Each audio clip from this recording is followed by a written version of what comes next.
The painting blinked. Then everything went black.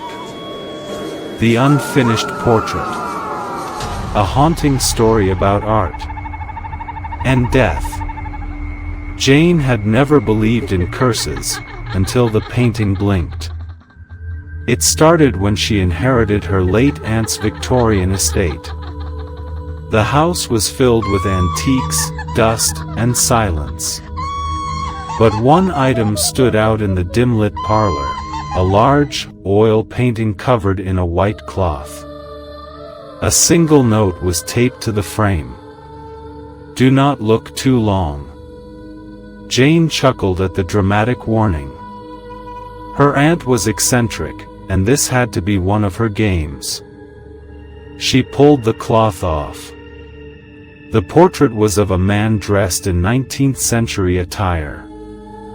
His face was gaunt, his eyes sorrowful, painted in such lifelike detail it sent chills through her. It was signed in the bottom corner, Whitlock, 1871. The longer Jane looked at the painting, the more uneasy she felt.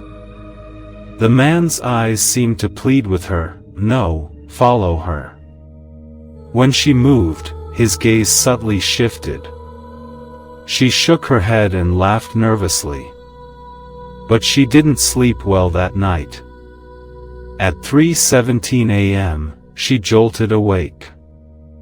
The temperature in the room had dropped. Her breath hung in the air. Downstairs, she heard something scrape, slow, dragging. Like canvas sliding across wood. Gripping a flashlight, Jane crept down the stairs. The living room was dark and still, except the painting. It was no longer on the wall. It was leaning on the floor, perfectly centered, facing the hallway. Her skin prickled. "I must have left it like that," she whispered, even though she knew she hadn't. The next morning, she tried to sell the painting to a local antique dealer. But when he unwrapped it, his face went pale. "This isn't finished," he muttered. "It's off. The eyes, they don't belong to the same man." Jane looked closer. He was right. The eyes now had a different color. A different shape. They looked familiar. Like hers. Each night after that, things escalated. Footsteps in the hall.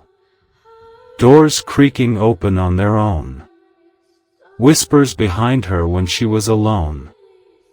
The painting always moved, slightly. One day it tilted. The next, it rested on the kitchen table. Once, she found it in her bedroom, with its eyes wide open. Wait. Weren't they always slightly shut? That night, Jane stared at the portrait for hours, flashlight flickering as the power went out.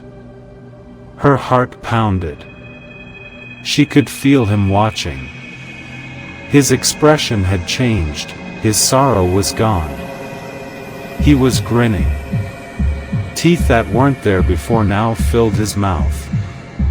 Jane screamed and threw the painting face down. She locked it in the attic and nailed the door shut. For the first time in days, she slept. Until 3:17 a.m. The attic door was open. Nails on the ground.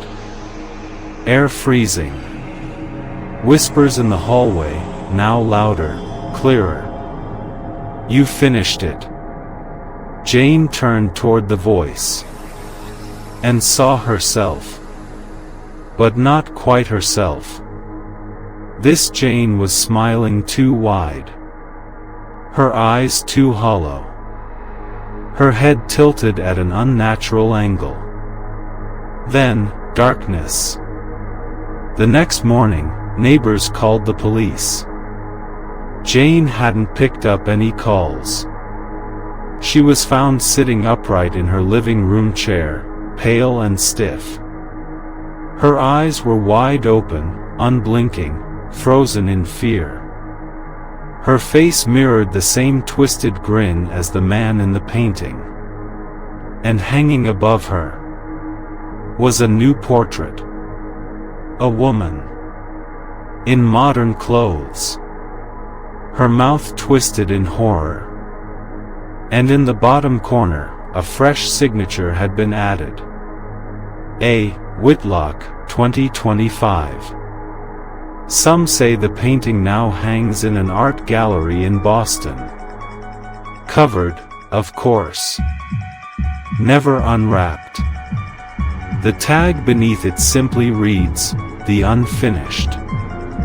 Never look too long. Because sometimes, the art stares back.